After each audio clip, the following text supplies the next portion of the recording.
오늘은 대우리문답 143문과 144문을 잇따라 고백하면서 제9계명이 명하는 것이 무엇인가를 함께 상고하겠습니다. 144문의 맨 마지막에 진실되다를 진실하다로 한 글자만 고쳐서 고친 본문으로 같이 고백합니다. 143문 제9계명이 무엇입니까? 답. 제9계명은 내 이웃에 대하여 거짓 증거하지 말지니라 하신 것입니다. 144문 제9계명이 명하는 것은 무엇입니까? 답. 제9계명이 명하는 것은 사람 사이의 진실함이나 자기 자신과 이웃의 명예를 지키고 증진하는 것과 진실을 위하여 나서서 옹호하는 것과 재판과 정의의 문제에서와 그 밖에 다른 모든 일에서 마음으로부터 진지하게, 자유롭게, 분명하게, 충분하게 진실을 말하되 오직 진실만을 말하는 것과 우리 이웃을 사랑으로 존경하는 것과 이웃의 명예를 좋아하고 바라며 기뻐하는 것과 이웃의 연약함을 슬퍼하고 덮어주는 것과 이웃의 은사와 덕을 기꺼이 인정하는 것과 이웃의 결백을 변호하는 것과 이웃에 관한 좋은 소문을 흔쾌히 받아들이지만 나쁜 소문은 인정하기를 꺼려하는 것과 험담하는 사람과 아첨하는 사람과 중상하는 사람을 막는 것과 좋은 평판 얻기를 좋아하고 힘쓰며 필요할 경우에 그것을 변호하는 것과 합법적인 약속을 지키는 것과 무엇이든지 진실하고 정직하고 사랑스럽고 명예에 속하는 것을 궁구하고 실천하는 것입니다.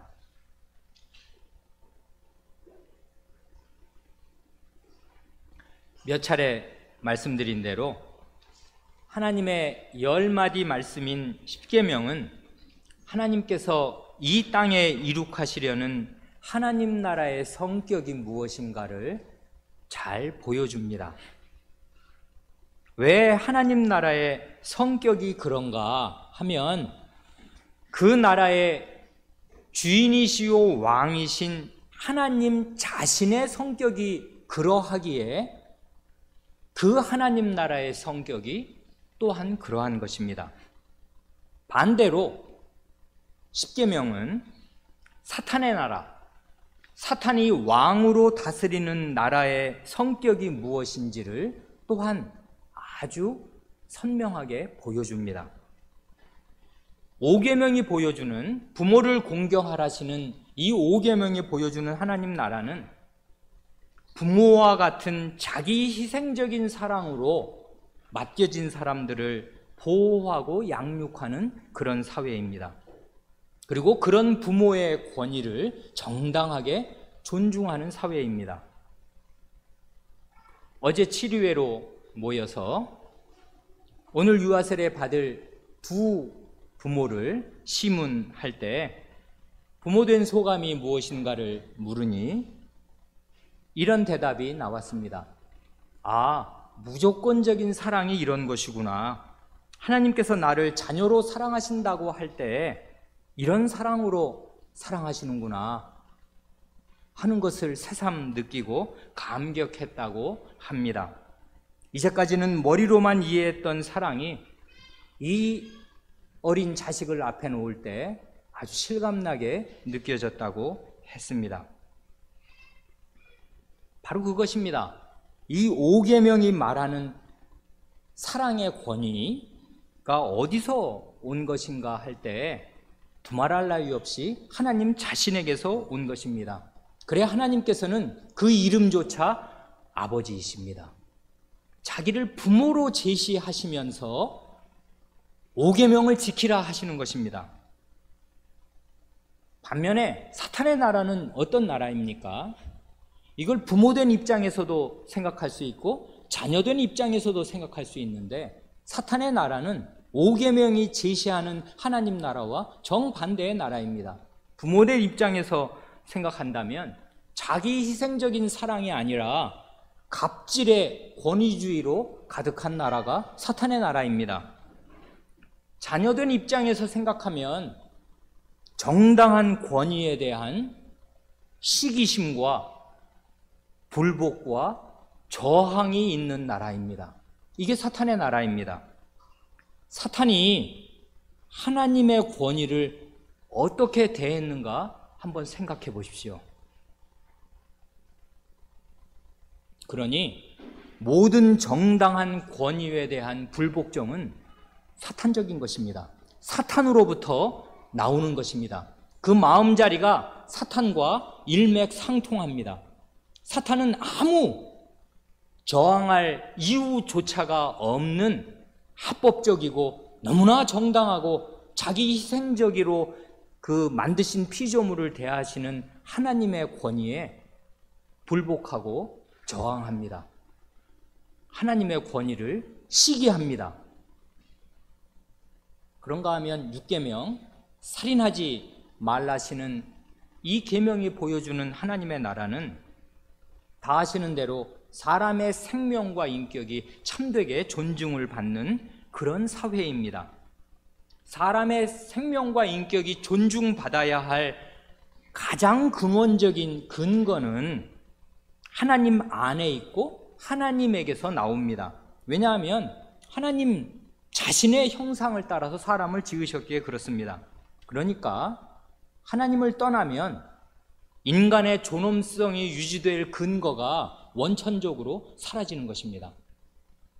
그래, 가장 인도주의적인 휴머니즘의 사회를 건설하려고 하였던 사회주의 국가들이 얼마나 인명을 함부로 대했는가. 왜 그렇습니까? 그 마음에 하나님을 지워버렸으니까 사람을 함부로 학살하고 공산주의 국가에서 대량 학살이 언제나 일어났습니다. 하나님 없는 나라, 이 사탄의 나라에서는 사람의 생명과 인격을 존중함이 없습니다.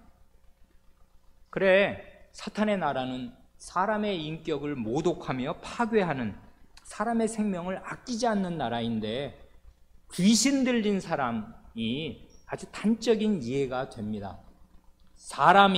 사탄이 사람을 지배하면 그 사람의 형편이 어떻게 되는가? 귀신 들린 사람, 얼마나 인격이 황폐하게 되며 그 생명이 천하게 되는가? 귀신이 다스리면, 사람을 다스리면 어떻게 되는가 하는 것을 성경 말씀이 생생하게 보여줍니다. 그런가 하면 7계명, 간음하지 말지니라 하신 계명이 보여주는 하나님의 나라는 도덕적인 성격이 거룩한 나라입니다. 혼인과 가정이 보호받는 나라입니다. 왜 그렇습니까? 왜 하나님의 나라의 도덕적인 성격이 거룩하고 혼인과 가정이 거룩하게 순결하게 보존되어야 하는 것입니까? 하나님 자신이 거룩하신 분이기에 그렇습니다. 반면에 사탄의 나라는 더러운 나라입니다. 귀신은 그 도덕적인 성격이 저열하기가 이를 데 없습니다. 그래, 우리 교우분들이 마가복음, 누가복음, 마가와 누가를 읽으면 아주 특징적인 표현이 나오는데, 귀신이 등장할 때마다 거의 하나 걸러 하나만큼씩 너무나 자주 더러운이라는 형용사가 그 앞에 붙습니다. 그냥 귀신 아니고 더러운 귀신입니다. 왜 그렇습니까? 그 도덕적인 성격이 저열하기에 그렇습니다. 그런데 7계명에서 금하는 음행의 도덕적인 성격이 바로 그렇습니다. 음행을 저지르는 사람은 몰래 먹는 떡이 맛있고 달콤하다 하겠지만은 음행은 더러운 것입니다. 추악한 것입니다.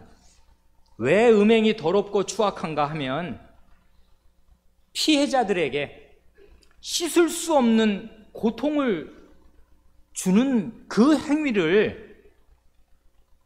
행위에서 자기는 쾌락을 느끼기에 그렇습니다. 이건 겪어보면 압니다. 배우자가 음행을 할 때 그 상대 배우자가 어떤 고통을 겪는가,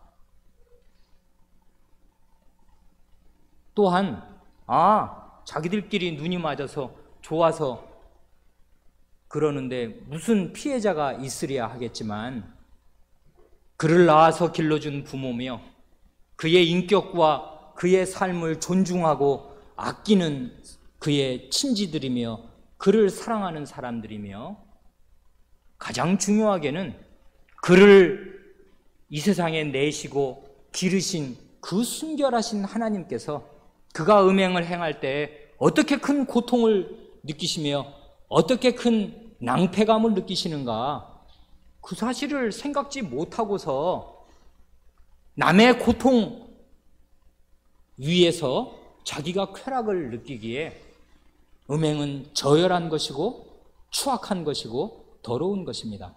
하나님의 나라에서 있을 자리가 없습니다. 그런가 하면 8계명이 보여주는 하나님의 나라는 마음에서 우러나오는 만족과 감사가 넘치는 나라입니다. 이것은 하나님의 보호 능력, 이건 도둑질하지 말라는 말씀인데요, 이 말씀은 하나님의 보호 능력이 있는 것을 신뢰하는 데서 나옵니다. 하나님께서 자녀된 그 백성의 필요를 친히 다 아시고 그 필요를 채워주시는 나라가 하나님 나라입니다.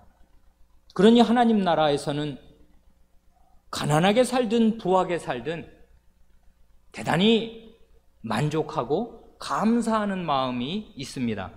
반면에 사탄의 나라는 만족과 감사 대신에 원망과 불평이 가득한 나라입니다.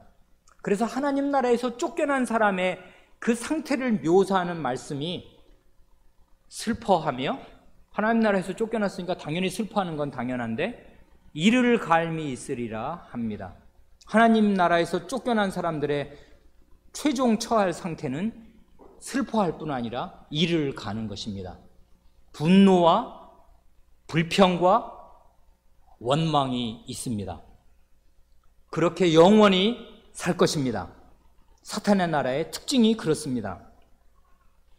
그런가 하면 오늘 우리가 이제 마주대하게 되는 이 제9계명, 거짓 증거하지 말라시는 이 계명이 보여주는 하나님 나라는 진리와 진실만이 가득한 나라입니다. 왜 하나님 나라가 진리와 진실로 가득한 나라인가 하면, 그건 두말할 나위도 없이 하나님 자신이 진리 자체이시기에 그렇습니다. 하나님께서 하실 수 없는 게 있는데요, 이건 말이 어폐가 있겠습니다마는 하나님도 하실 수 없는 게 있는데, 뭘 하실 수 없냐 하면 하나님은 거짓말을 하실 수 없습니다. 불가능하다고요. 이게 목사가 무슨 저런 말을 하냐 하시겠지만, 히브리서 6장 히브리서 기자의 논리입니다. 하나님이 맹세로 보증을 하셨다. 그리고 하나님이 한번 말을 꺼내시면 하나님은 거짓말이 불가능한 분 아니냐. 그런데 말씀을 꺼내셨을 뿐 아니라 그걸 맹세로 자기를 걸고 보증하셨다. 그러니 이건 틀림없이 이루어지는 거 아니냐. 그러니까 하나님의 약속은 우리에게 영혼의 닷과 같이 든든하게 이를 데 없는 거 아니냐 하고, 하나님이 맹세하셨다는 거, 하나님이 거짓말하실 수 없다는 거, 이걸 들어서 우리가 우리의 소망이 확실하다는 거, 그걸 입증하는 게 히브리서 저자의 그 6장에서 말하는 논리 아니에요. 하나님은 거짓말을 못 하십니다. 하나님은 말씀하시는 모든 말씀이 다 진실이고 진리입니다. 반면에 사탄의 나라는 처음부터 거짓말로 세워진 나라이고, 거짓말로 속여서 자기 백성을 얻는 나라입니다. 거짓말로 가득한 나라입니다. 그래, 역으로 말하면 모든 거짓말은 사탄적인 것입니다. 그러니까 우리 신자는 이게 제9계명은 본래는 이게 법정에서 쓰는 용어 아니에요. 법정에서 거짓 증언하지 말라 하시는 것입니다. 그러나 법정뿐 아니라 우리 일상생활 전체에서 거짓말이 신자의 입 밖으로 나와서는 안 될 것입니다. 거짓말을 하는 순간에 그는 자기의 아비가 사탄임을, 거짓의 아비인 사탄임을 고백하는 것과 다름이 없습니다. 그러니까 신자는 어린 사람이든지 어른이든지 뭐 사업하는 사람들은 반이 거짓말이다 그러지 않습니까? 이건 밑지고 파는 거예요. 말하는데 밑지고는 안 판다는 거 아닙니까? 그럼 팔지 말아야지. 왜 밑지고 팔겠습니까? 반이 거짓말이라는 거예요, 사업하는 사람들. 그리고 그렇게 안 하면 사업이 안 된다는 것입니다. 그러나 신자는 사업을 하든 뭐를 하든 누구를 대하든 간에 어떠한 불리한 형편에서도 거짓말을 하지 말아야 합니다. 왜 그러냐 하면 사탄의 나라는 거짓의 나라요. 거짓말의 아버지가 사탄이기에 그렇습니다. 그래, 오늘 우리는 구약의 본문 한 군데, 신약의 본문 한 군데를 읽었습니다. 그 구약의 본문은 대단히 유명한 그 기도, 아굴이라는 사람의 기도입니다. 그거 우리가 그전에도 한두 차례 생각한 일이 있습니다. 아까 그 질문을 우리 어린 사람에게 드렸지요. 이 사람이 두 가지 소원을 하나님께 아뢰입니다. 내가 두 가지를 주께 구하였사오니 나의 죽기 전에 주시옵소서. 죽기 전에 주시옵소서 하는 것은 살아생전에 그것을 얻었으면 달리 소원이 없겠다 하는 굉장히 절실한 소원을 지금 나타내는 것입니다. 마치 우리 그 천만 실향민이 내 살아생전에 내 고향 땅 평양에 혹은 함경도에 가서 고향 땅 한번 밟아보고 싶다. 그리고 우리 헤어진 가족 한번 만나봤으면 내 소원이 없겠다 하는 그런 죽기 전에 이런 게 절실한 소원을 말하는 거 아니겠습니까? 이 사람의 절실한 소원, 죽기 전에 살아생전에 얻었으면 하는 소원이 두 가지 있습니다. 첫째는 나의 죽기 전에 주시옵소서. 곧 허탄과 거짓말을 내게서 멀리 하옵시고 거짓말하지 않게 해달라고 구합니다. 놀라운 거 아닙니까? 무슨 이런 소원이 다 있나? 이게 무슨 소원이 이런가? 이게 무슨 목숨 걸고 구할 소원이 되는가? 됩니다. 이건 몇 계명에 관한 소원입니까? 몇 계명에 해당되는 소원입니까? 오늘 우리가 고백한 거짓 증거하지 말지니라 하신 그 9계명을 잘 지키게 해 주시옵소서. 이것이 저의 첫 번째 소원이 올시다 하는 것 아니에요. 그런데 그렇게 간단하지 않습니다. 그 다음 소원은 뭡니까? 나로 가난하게도 마옵시고 부하게도 마옵시고 필요한 양식으로 오직 필요한 양식으로 내게 먹이시옵소서. 혹 내가 배불러서 하나님을 모른다 여호와가 누구냐 할까 하오며 혹 내가 가난하여 도적질하고 내 하나님의 이름을 욕되게 할까 두려워함이니이다. 여기는 그냥 쓱 읽으면 뭐 하지 않게 해달라고 지금 구하는 것입니까? 여러분 마음에 몇 계명을 생각하셨든 그것은 다 정답이겠습니다. 왜 그러냐 하면 10계명은 다 맞물려 있는 것이에요. 어느 한 계명에 해당되면 나머지 9계명을 다 고구마 줄기처럼 다 연결시켜서 가지고 있는 것입니다. 어느 계명을 생각해도 다 맞습니다. 그런데 특별히 아주 명시적으로 나타난 것은 도적질하지 않게 해달라는 거 아니에요. 그러니까 이것은 지금 이 사람의 소원은 8계명 도적질하지 말라시는 계명을 어기지 않도록 그리고 거짓말하지 않도록 8계명과 9계명을 제대로 지키는 사람으로 살게 해주십시오 하는 게 이 사람의 두 가지 강렬한 아주 간곡한 소원이었더라 하는 것이지요. 그런데요, 거기 사이에 그 두 가지를 엮어주는 말이 있습니다. 뭐냐면 갑자기 왜 허탄과 거짓말이 나오냐면요, 거기 9절 보면 필요한 양식으로 먹여주시라고 구하는데 나는 부자 되기도 원치 않고 가난하게 되기도 원치 않고 삼시세끼 있으면 됩니다. 그렇게만 주시기 바랍니다. 라고 구합니다. 그 이유는 내가 부하게 되면 이런 시험에 떨어질까 합니다. 뭐예요? 하나님을 모른다. 여호와가 누구냐? 마음에서요, 하나님이 사라지는 것입니다. 하나님 없다. 왜 그러냐 하면 사람이 희한하게 돈이 많으면요, 눈에 보이는 게 없어지고 겁이 없어지고요, 하나님 없어도 얼마든지 이 한평생 잘 살 수 있을 것처럼 생각되기가 대단히 쉽다, 그것입니다. 그래서 실제로 돈이 많아 내가 감당할 수 없을 만큼 30세끼 이상의 돈이 많이 쌓이면 마음에서 하나님이 없다 하는 거짓말이 내 마음에 또아리를 틀게 됩니다. 그러니까 이게 첫 번째 소원하고 관련이 있는 것이에요. 가장 큰 허탄, 텅 비어 있는 거, 마음이요. 그 거짓말, 그게 뭡니까? 하나님이 없다 하는 거짓말입니다.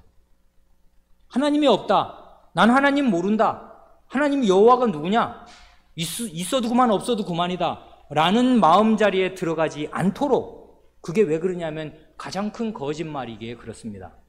그러니까요, 이 거짓말하지 말라시는 이 9계명하고 요 도적질하지 말라시는 요 8계명이 굉장히 희한한 방식으로 요 아굴의 기도에서 만납니다.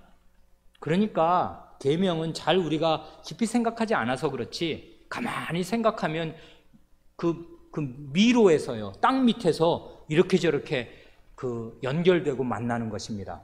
이렇게 저렇게 만납니다. 다 하나로 연결됩니다. 이 아굴의 기도는 그렇습니다. 그래, 참 좋은 기도입니다. 필요한 양식으로 삼시세끼만 주시도록. 그럼으로써 내가 거짓말하는 사람, 하나님 없다 하는 거짓말에 떨어지는 사람이 되거나, 혹은 배가 너무 고프고 먹을 것이 없어서 도둑질하는 사람이 되지 않도록, 그렇게 해서 하나님의 이름을 욕되게 하면 그 3계명도 위배하게 되는 거 아닙니까? 그만큼 이제 생각할 수 있습니다. 오늘 그 시간이 남는 대로는 요한복음 방금 우리가 읽었던 그 8장 말씀을 대강 살피려고 합니다. 그건 왜 그러냐 하면, 이 거짓말 한다는 거, 그 진실하지 못하다는 거, 말로 거짓말을 한다는 것이 뿌리가 아주 깊기에 그렇습니다. 이건 아주 어린아이들도 다 몸에 익히고 있는 건데요. 너 왜 그랬어? 그러면 안 그랬는데요? 그냥 거짓말이 턱 나옵니다. 그리고 요즘 우리 아이들 학교에서나 얼마나 거짓말을 잘하는지 모릅니다. 정말 거짓말을 욕을 입에 달고 사는 것처럼 거짓말을 입에 달고 산다고 하여도 과언이 아닙니다. 현대사회에, 특히 우리 한국 사회에 최근 몇십 년간의 가장 어려워진 형편 가운데 하나가 말의 값이 없어진 것 아닙니까?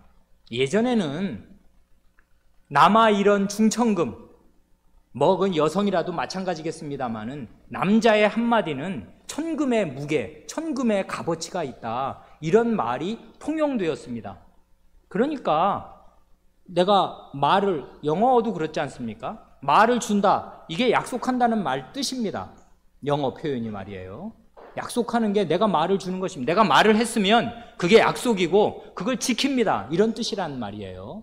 그런데 지금은 멀쩡하게 자기가 그 일을 해놓고서도 그 확실한 증거를 CCTV 들이대기 전까지는 다 부인합니다. 안 했다고 합니다. 그리고 기억이 안 난답니다. 속으로는 다 거짓말을 하는지 뻔히 알면서, 그러니까 요즘에는 말을 안 믿습니다. 아예. 교통사고 났지 않습니까? 경찰서에 가보면, 저도 한번 접촉사고가 나서 경찰서에 갔는데 담당 그 교통계 형사가 처음부터 하는 말이 그렇습니다. 진술서에 쓰시고요, 무슨 말을 하셔도 상관없다고. 교통사고 나서 교통계에 오는 사람 치고 자기가 옳다고 주장하지 않는 사람은 한 사람도 없기 때문에 말이 필요 없고, 그 사거리에 CCTV 보면 되니까 그냥 원하시는 대로 쓰시라고. 그리고 아예 말을 안 들으려고 합니다. 그리고 들어봐야 소용이 없습니다. 다 자기가 옳다는 것입니다. 요즘 우리의 말값이 이렇게 떨어졌습니다. 그런데요, 왜 이렇게 거짓말이 횡행하는 아이나 어른이나 정치가들이나 누구나 법정에서나 사회에서나 사업을 할 때나 학교에서나 거짓말이 왜 생활화되었는가? 사탄의 나라가 되었기에 그런 것입니다. 사탄이 그의 아버지이기 때문에 그런 것입니다. 이게 예수님의 논리입니다. 보겠습니다. 거기 우리가 자세히 읽을 여력이 없어서 그냥 대강대강 이렇게 읽으면서 요한복음 8장 말씀을 대강만 살펴보려고 합니다. 나중에 언제 기회가 있을 때 이 말씀의 참뜻을 더 자세히 공부할 기회가 있기를 바라면서 오늘은 그럴 여유가 없어서 대강만 봅니다. 이것이 하나의 계기가 되셔서 우리 교우분들이 이 본문을 더 친숙하게 읽으시고 더 깊이 묵상하셔서 마음에 많은 지혜들을 얻으시기를 바랍니다. 31절은 대단히 우리를 긴장시킵니다. 누구에게 지금 이 말씀을 하시는가 하시는 것인데요, 자기를 믿은 유대인들에게 말씀하십니다. 이게 우리를 긴장시킵니다. 맨 마지막으로 가면 우리는 이미 읽었기에 결론을 압니다. 니들 아버지는 마귀 아니야, 너희는 마귀 새끼들 아니야 라고 말씀하십니다. 세상에 이것보다 더 큰 저주와 더 끔찍한 말은 없습니다, 이스라엘 사람에게. 그런데 그 말을 누구에게 하시는가 하면 예수님 자기를 믿는 유대인들에게 하십니다. 예수님을 배척하는 유대인들 아니고요, 자기를 믿고 따른다는 유대인들에게. 유대인은 누굽니까? 하나님의 백성입니다. 하나님의 백성이고 요즘 같으면 교회 나오는 신자들이다 이 말이에요. 그리고 예수님을 지금 믿는다지 않습니까? 그런 사람들에게 지금, 그런 사람들과 지금 굉장히 심각하고 치열한 논쟁을 벌이시는 것입니다. 그러니까 교회다 나온다고, 교적이 있다고 여기에 해당이 안 되는 것이 아닙니다. 그러니까 대단히 우리가 이 말씀을 읽으면 31절 처음부터 긴장이 됩니다. 자기를 믿은 유대인들에게 이 말씀을 하십니다. 주님 첫 마디는 이것이지 않습니까? 너희가 내 말에 거하면 참 내 제자가 되고 진리를 알지니 진리가 너희를 자유케 하리라. 여기 너희가 내 말에 거한다. 니들이 내가 하는 말 안에 들어와 산다. 그게 무슨, 예수님 말씀하시는 말씀에 들어와서 산다는 건 무슨 말이야? 이건 이런 말입니다. 거기 37절에 내 말이 너희 속에 있을 곳이 없으므로, 이런 말이 있지 않습니까? 그러니까 이거는 왔다 갔다 하는 거라고요.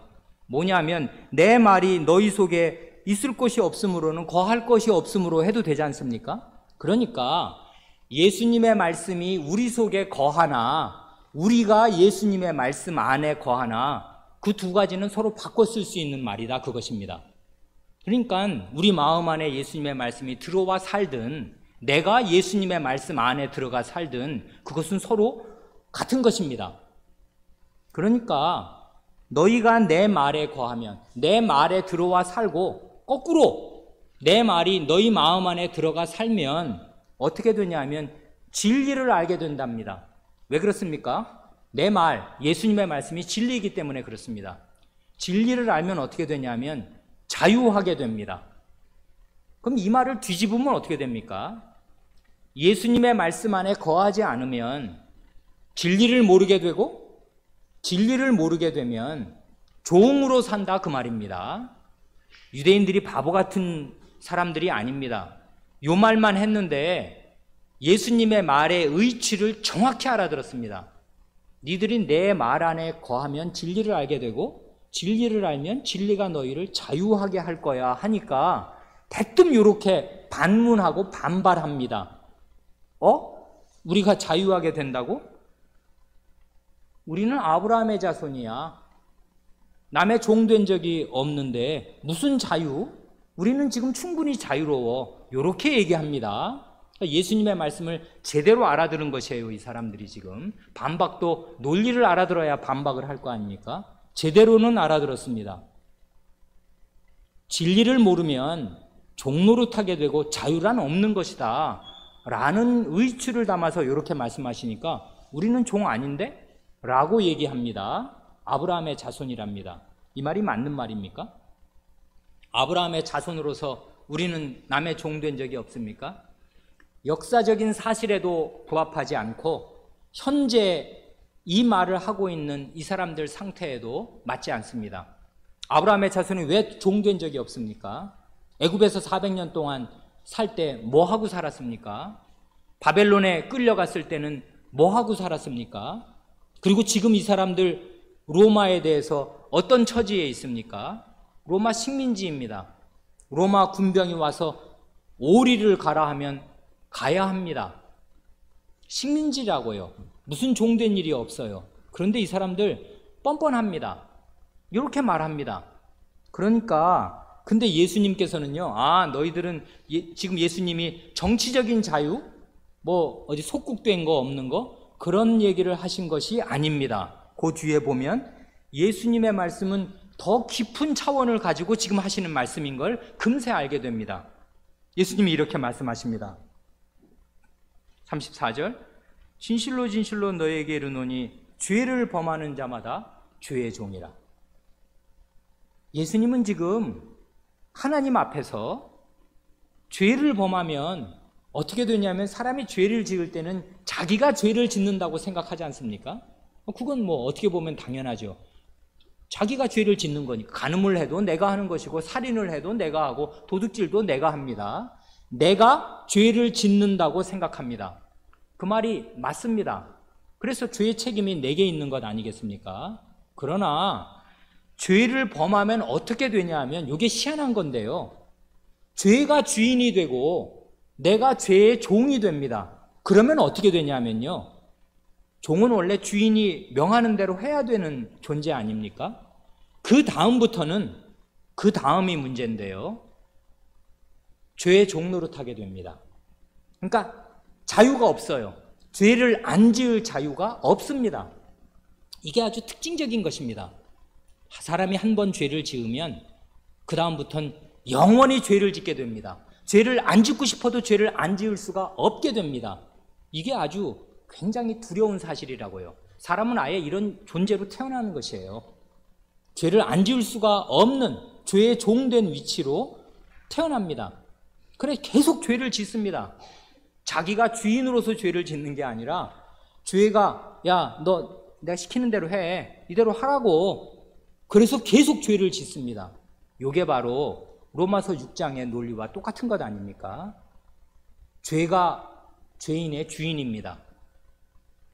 죄인은 죄의 종입니다. 이렇게 말을 했습니다. 그러니까 예수님 말씀에 거하고 진리를 알아야만 이 죄에 노예된 속박에서 풀려나서 자유합니다. 그래서 예수님의 말씀에 거하는 사람은 그 다음에도 죄를 짓는데 이 사람은 자기가 선택을 해서 죄를 짓는 것이에요. 자의로 죄를 안 지으려면 안 지을 수 있는데 신자의 짓는 죄의 성격이 악한 것이 바로 그것입니다. 자기가 안 지으려면 안 지을 수 있는데 자기가 이제는 자유자로서 선택을 해서 죄를 짓는 것입니다. 신자의 죄는. 이게 불신자의 죄와 성격이 다른 것이에요. 신자의 죄는 더 악한 것입니다. 더 어리석은 것이고요. 왜요? 자유하게 되었는데요. 근데 죄를 짓습니다. 그건 여기서 지금 말하려는 게 아니고 여기 36절에서 아들이 너희를 자유케 하면 너희가 참으로 자유하리라 합니다. 그리고 주님께서 나도 너희가 아브라함의 자손인 줄 안다 하십니다. 그거야 왜 모르겠습니까? 족보 다 나옵니다. 그리고 이 사람들이 그 아브라함의 자손인 거 주님도 아시고 자기들도 압니다. 다 족복해보면 아브라함의 씨인 거 다 압니다. 그러나 아주 중요한 말씀을 하십니다. 내 말이 너희 속에 있을 곳이 없으므로 나를 죽이려 하는도다 하십니다. 지금 이 사람들은 사리를 품고 있습니다. 예수님을 미워합니다. 결국 그 사리를 품은 그 마음을 실천에 옮길 것입니다. 마침내 예수님을 죽일 것이고 죽였습니다.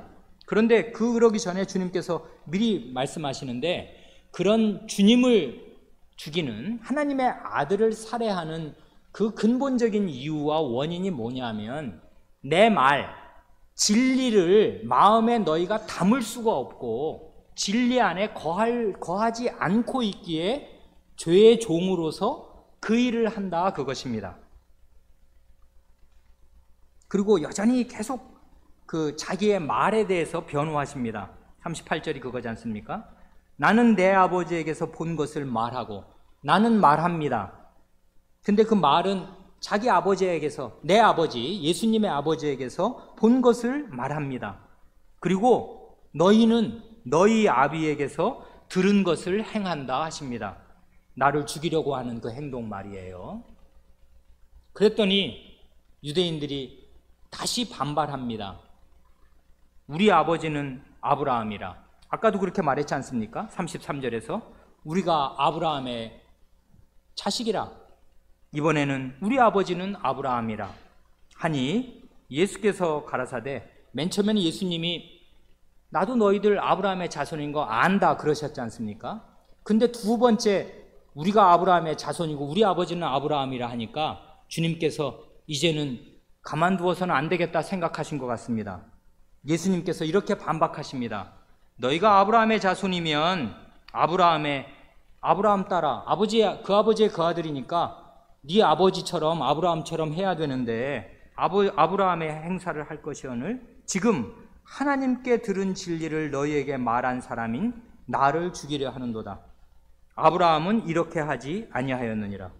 하나님께 들은 진리를 너희에게 말하는 나. 여기도 예수님의 말씀이 나오고 하나님께 들은 진리가 또 나오지 않습니까? 이건 지금 진리와 예수님의 말씀이 계속 화두입니다. 지금 몇 번째나 나오는지 모르겠습니다.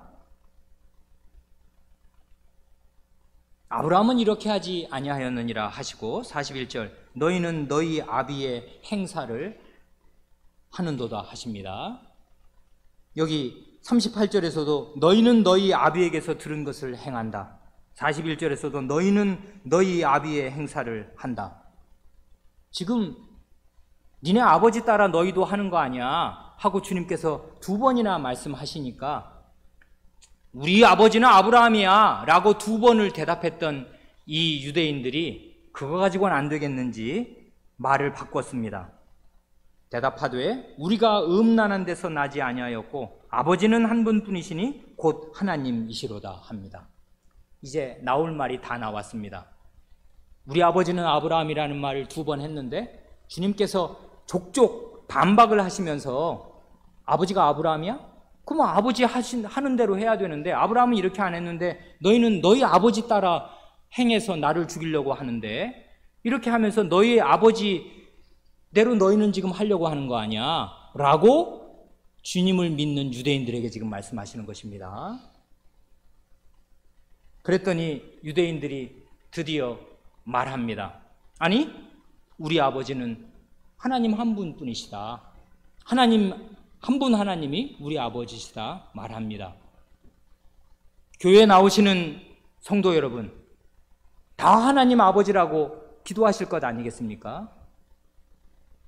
내 아버지는 하나님이시고 나는 하나님을 아버지라 부른다. 그렇게 다 생각하지 않으시겠습니까? 좋습니다. 정말입니까? 주님의 말씀을 더 들어보십시오. 42절입니다. 하나님을 아버지로 부른다면 그 사람이 어떻게 해야 되는가? 그 말이 나옵니다. 예수께서 가라사대 하나님이 너희 아버지였으면 너희가 나를 사랑하였으리니 이는 내가 하나님께로 나서 왔음이라. 나는 스스로 온 것이 아니요 아버지께서 나를 보내신 것이니라. 어찌하여 내 말을 깨닫지 못하느냐? 이는 내 말을 들을 줄 알지 못함이로다 하십니다. 아, 너희 아버지가 하나님 아버지시라고 그랬으면 내 말을 알아들었을 것인데 내 말을 어떻게 내 말을 못 알아듣냐? 이건 내 말을 들을 줄을 알지 못하니까 못 알아듣는 거 아니냐 하시는 것입니다. 하나님을 아버지로 부르면 그 사람이 하나님의 자식이라는 증거가 뭡니까? 아버지 말을 듣는 것이에요. 아, 이건 우리 아버지 말이 아니야. 아버지 음성이 아니야. 이건 우리 아버지 말씀이야. 분별할 수 있는 것입니다. 하나님의 말씀을 듣는 그 사람이 하나님의 자식입니다. 근데 교회 나오는 사람이 하나님의 말씀을 안 들어요. 그런데 자기는 하나님을 믿는데요. 그래서 하나님이 우리 아버지고 내 아버지래요. 그 말이 맞는 말입니까? 예수님의 말씀을 따르면 그 말은 성립이 안 되는 말이다, 그것입니다. 하나님이 당신 아버지야? 하나님을 아버지로 불러? 당신이 하나님의 자식이야? 하나님 말씀을 들어야지. 근데 하나님 말씀 지금 못 듣고 있어? 그러면 이렇게 됩니다. 이것입니다. 44절입니다. 너희는 너희 아비 마귀에게서 났으니 너희 아비의 욕심을 너희도 행하고자 하느니라. 이 사람들이 그 거룩하신 하나님을 자기 아버지로 부르니까 이제 할 말 다 한 것이죠. 예수님도 이제 할 말 다 하십니다. 이 이상의 말은 없어요. 너희 아버지는 하나님이 아니라 마귀다. 너희는 마귀의 자식들이다. 이렇게 자기를 믿는 유대인들에게 말씀하십니다. 그 이유는 단 하나입니다. 예수님의 말씀을 듣지 못하고 있고 안 듣고 있습니다. 왜요? 예수님의 말씀이 곧 진리의 말씀이고 하나님께 들은 말씀이고 하나님에게서 본 것을 전하는 하나님 자신의 말씀입니다. 하나님의 아들들이라면 하나님의 말씀 들어야 합니다. 그런데 이 사람은 하나님을 믿는답니다. 하나님의 자식이랍니다. 근데 하나님 말씀 못 듣고 있고 안 듣고 있습니다. 그러면서도 자기는 하나님을 믿는다고 합니다. 그 말이 사실인가요? 거짓말입니다. 그의 아버지는 마귀입니다. 이렇게 말씀하신단 말이에요. 이 대단히 무서운 논리란 말이에요. 그러니까 논리 자체가 겁나지 않습니까? 아버지가 마귀면 어떻게 되겠어요? 근데 이렇게 되는 것입니다. 예수님을 믿는 유대인들이 이런 말을 들은 것이에요. 그 다음 말이 이제 오늘 우리 구계명과 관련해서 보려고 하는 말씀입니다. 저는 이건 이제 44절인데 너희는 너희 아비 마귀에게서 났으니 너희 아비의 욕심을 너희도 행하고자 하느니라 하고요. 이 너희 아비의 욕심을 너희도 행한다 할 때 그 아버지의 욕심을 행한다는 게 뭐겠습니까? 너희 아비 마귀의 욕심을 행한다는 게 뭐예요? 앞뒤를 읽어보면은 분명하지 않습니까? 여기 그 앞에서도 그 37절에서도 내 말이 너희 속에 있을 곳이 없으므로 나를 죽이려 한다 하시고 40절에서도 하나님께 들은 진리를 너희에게 말한 사람인 나를 죽이려 한다 하시고 너희는 너희 아비 마귀한테서 났으니까 너희 아비의 욕심을 너희도 행하려고 한다 하는 거지 않습니까? 마귀의 욕심은 하나님의 아들을 죽이려는 것입니다. 그런데 하나님을 믿는다 하는 유대인들이 예수님의 말씀을 들을 귀가 없고 듣지 못하는 마음 상태에 계속 떨어져 있다가 결국 어떻게 되냐면 마귀의 길을 갑니다. 그래서 하나님의 아들을 죽이는 그게 마귀의 욕심이거든요. 하나님의 아들을 제거하려는 거, 그 욕심을 너희가 행합니다. 그 다음 말, 저는 처음부터 살인한 자요 진리가 그 속에 없으므로 진리에 서지 못하고 거짓을 말할 때마다 제 것으로 말하나니 이는 저가 거짓말쟁이요 거짓의 아비가 되었음이니라 하십니다. 여기는 지금 아주 무서운 그 얘기를 하시는 건데 제9계명과 제6계명을 붙여서 말씀하십니다. 마귀는 살인한 자입니다. 살인자입니다. 6계명을 어긴 자입니다.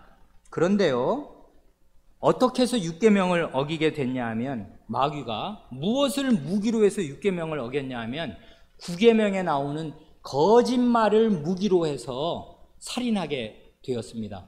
그거 다 아실 것입니다. 예수님은 지금 창세기 3장을 염두에 두시고 지금 이 말씀을 하시는 것인 줄을 다 아실 것입니다. 마귀는 처음부터 인류 역사의 시초부터 살인한 자였습니다. 누굴 죽였습니까? 아담과 하와를 죽였습니다. 사실은 아담과 하와의 뱃속에서 태어난 온 인류를 죽였다고 말해도 과언이 아닙니다. 마귀 때문에 아담과 하와가 결국 흙으로 돌아가 땅속에 묻히고 말았습니다. 그리고 그 뒤에 태어나는 사람들이 다 죄의 종으로 나서 죄의 종으로 살다가 죄의 종으로 죽습니다. 다 죽습니다. 장례식장에 갈 때마다 우리가 정말 절감하는 게 그것입니다. 다 죽는구나. 다 죽는구나. 이 많은 사람들, 이 70억 명의 인구가 세상에 100년, 200년 지나고 나면 한 사람도 안 남아나고 다 죽는구나. 이게 진짜 무덤이지, 지구 전체가. 도대체 몇 겹의 시체가 쌓여야 이 죽음의 행렬이 끝나는 것입니까? 다 죽습니다. 마귀가 다 죽였습니다. 그런데 뭘로 죽였습니까? 거짓말로 죽였다고요. 어떤 거짓말이었습니까? 하나님께서 참으로 동산 모든 나무의 실과를 먹지 말라 하시더냐? 아니, 동산 중앙에 있는 나무는 먹지도 말고 만지도 말라, 죽을까 하노라 하셨다. 이렇게 희리미리하게 대답하니까 아니라 너희가 결코 죽지 아니하리라.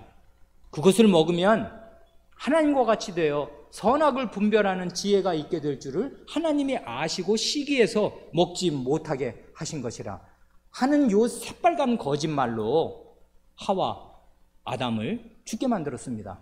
그러니까 사탄의 무기는 에덴 동산 이래로 대별하면 두 가지입니다. 우리가 시편을 읽으면서 잘 확인한 것입니다마는 거짓말과 폭력입니다.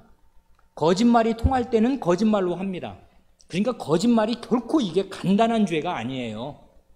온 인류가 오늘 이 지경이 된 것은 거짓말 때문에 이렇게 된 것입니다. 거짓말은 사탄적인 것입니다.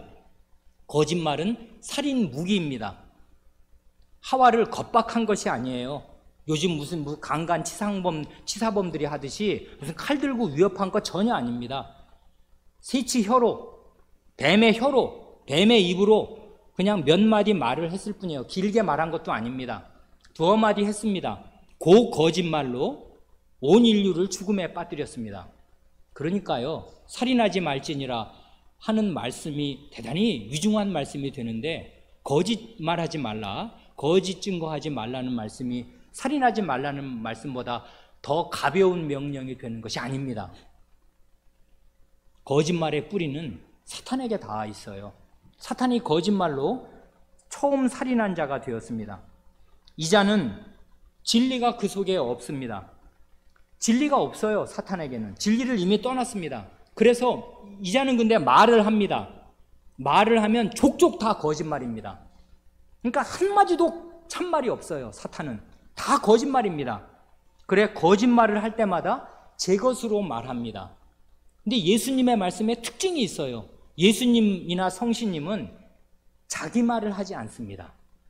이게 아주 특징적인 것입니다. 성신은 한마디도 자기 말을 하지 않아요. 성신은 하나님이시거든요. 근데 성신은 들은 얘기만 하십니다. 아드님이신 예수님도 하나님 아니세요? 하나님의 아드님인데 들은 말만 하십니다. 자기 얘기를 하지 않아요. 자기 얘기란 뭔데요? 원래 자기 얘기를 해도 예수님이 하시면 참말이고 성신님이 하시면 참말인데 이 두 위의 겸비함의 특징은 자기 말을 하지 않는 것입니다. 듣는 것만 말씀하십니다. 예수님은 아버지에게 들은 것을 말씀하시고 성신님은 아버지와 아드님에게 들은 것을 말씀하십니다. 그러므로 모든 것이 다 진리입니다. 하나님의 말씀이라고요. 그러니까 이게 우리가 진정으로 진리에 서는 유일한 방법입니다. 자기 말을 하지 않는 것이에요. 들은 말을 하는 것입니다. 뭘 들어요? 하나님의 말씀을 듣고 그것을 진리라고 믿고서 하나님의 말씀을 하는 것이에요. 자기가 그렇다고 무슨 하나님 성경 외운 것만 배고파 이럴 때도 무슨 성경 외운 걸로 하라는 말이 아닌 걸 다 아실 것입니다. 무슨 말이든지 할 수가 있으되 하나님의 진리 위에서 진리를 잘 깨닫고서 그 진리에 기반해서 말해야 합니다. 그러지 않고 하는 자기 말은 다 거짓말이라고요. 사탄은 진리가 없어요. 그런데 다 자기 말을 합니다. 족족 다 거짓말입니다. 이 뜻입니다. 그래 사탄은 이는 저가 거짓말쟁이요 거짓의 아비가 되었음이니라. 왜 유대인들어 마귀의 자식이라고 너희 아비는 마귀라고 했는지 알게 됩니다. 사탄이 거짓의 아비로서 거짓말을 계속 지어내는 자인데 유대인들은 그 거짓말을 계속 따라갑니다. 거짓말을 합니다. 그럼으로써 사탄의 자식인 것을 계속 입증합니다. 교회 나오는 사람이 이렇게 될 수가 있다고요. 그가 하는 말을 잘 들으면 저게 지금 하나님 말씀 배운 사람인가? 하나님 말씀을 배운 사람이 저렇게 말하나? 하나님 말씀이 저렇게 가르치나? 우리는 분별할 수 있습니다. 하나님 말씀 배웠지 않습니까? 하나님 말씀대로 말해야 합니다. 그러지 않고 자기 말을 하면 그 말이 자기 말이라고요. 그럼 무슨 말이 돼요? 거짓말이라고요. 그러면 어떻게 돼요? 그의 아비는 마귀인 것을 입증하는 것 뿐입니다. 그러니 우리는 말을 조심해야 합니다. 내 말이 정말 이게 내 말이야? 하나님의 말씀이야? 생각해야 합니다. 하나님 말씀에 입각해서 말을 해야 한다고요. 마지막 또 이렇게 말씀하십니다. 내가 진리를 말함으로 너희가 나를 믿지 아니하는도다. 내 말이 진리라 이 말이지 않습니까? 너희 중에 누가 나를 죄로 책잡겠느냐? 내가 진리를 말하매 어찌하여 나를 믿지 아니하느냐? 하나님께 속한 자는 하나님의 말씀을 듣나니 너희가 듣지 아니함은 하나님께 속하지 아니하였음이로다. 하나님께 속했냐? 하나님께 안 속하면 어디로 가요? 중립지대는 없는 거 아니에요? 마귀에게 속한 것입니다. 그 두 개를 분별하는 결정적인 기준점, 시금석 뭡니까? 하나님께 속한 자는 하나님의 말씀을 듣습니다. 예수님의 말씀 듣습니다. 그런데 이 사람들은 안 들어요. 지금도 똑같습니다. 그러니까 우리는 강단에서 전해지는 저 말이 저게 지금 사람의 말인지 목사가 자기 말을 하는 것인지 아니면 하나님의 말씀을 지금 하는 건지 분별해야 합니다. 분별할 수 있습니다. 왜요? 하나님께 속한 자는 하나님의 말씀을 듣습니다. 알아요. 저게 하나님의 말씀인지. 근데 어떤 사람은 안 듣습니다. 근데 자기는 하나님을 믿는답니다. 그 말이 사실이겠습니까? 거짓말이라고요. 하나님의 말씀을 듣는 사람이 하나님의 자식입니다. 하나님의 말씀을 듣지 않는 사람이 하나님께 속한 사람이 아닙니다. 그 사람 어디로 가겠습니까? 어디에게 속해 있겠습니까? 두려운 일입니다. 그러니까 요 9계명 거짓말하지 말라는 말씀은 그저 그냥 생활 가운데 진실을 말해야지, 거짓말하지 말아야지, 그런 사소한 도덕적인 그 계명에 그치는 것이 아닙니다. 하나님 말씀을 듣고 있냐, 하나님의 말씀을 안 듣고 있냐 하는 것이 참과 거짓을 가르는 기준입니다. 하나님의 말씀을 들으십시오. 여러분이 하나님에 속한 분들이라면, 하나님의 자식들이라면. 그리고 분별하십시오. 저게 지금 목사가 자기 얘기를 하는 것인지 하나님 말씀을 전하는 것인지 들으십시오. 분별하십시오. 그리고 하나님 말씀이면 듣고 믿으십시오. 그게 하나님의 자식인 증거입니다. 그래야 9계명을 지킬 수가 있어요. 9계명을 안 지키면 마귀의 자식이 되는 것입니다. 그러니까 이게 작은 일이 아니라고요. 그래서 아굴의 기도가 허탄과 거짓말을 내게서 멀리하옵시며, 아니 이게 무슨 그렇게 살아생전에 꼭 얻기를 바라는 절실한 기도가 되겠나? 뭐 거짓말 안 하면 될 거지. 안 하면 될 걸 뭘 그렇게 하나님께 구하고 그래. 구할 일이 됩니다. 진리를 안다는 거, 진리에 서 있다는 거, 진리를 지키고 나간다는 거 쉬운 일이 아닙니다. 그래 이걸 우리가 기도해야 합니다. 하나님의 말씀을 들을 수 있게 해주시도록, 하나님의 말씀을 듣고 믿도록 구할 일이 됩니다. 이게 잘 지내다가요 비끄러지는 사람들이 있어요. 우리 열왕사기를 읽으면 늘 가슴 아픈 게 그거 아닙니까? 처음부터 끝까지 잘한 사람 봤습니까? 없어요, 한 사람도.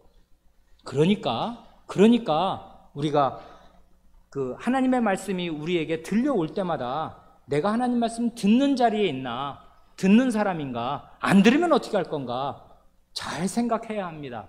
하나님 말씀이 늘 우리를 기로에 세우기에 그렇습니다. 어디로 갈 건가? 양편을 우리 앞에 제시합니다. 진리와 거짓, 하나님의 나라와 사탄의 나라, 하나님을 아버지로 모시는 나라와 사탄을 아비로 두는 그 나라 앞에 우리를 계속 세운다고요. 하나님의 말씀이. 예수님이 이 말씀을 하실 때 두 나라를 지금 이 사람들 앞에 제시하면서 너희 지금 어느 나라 속해 있냐? 내가 너희를 자유케 하면 참 자유를 얻을 것이다. 내 말을 들어라. 내 말이 내 말이 아니고 하나님의 말씀이다 라고 지금 주장하시는 것 아닙니까? 강설이 똑같습니다. 그러니 주의해서 들으시기를 바랍니다. 이게 구계명에 순종하는 가장 지름길입니다. 기도하겠습니다.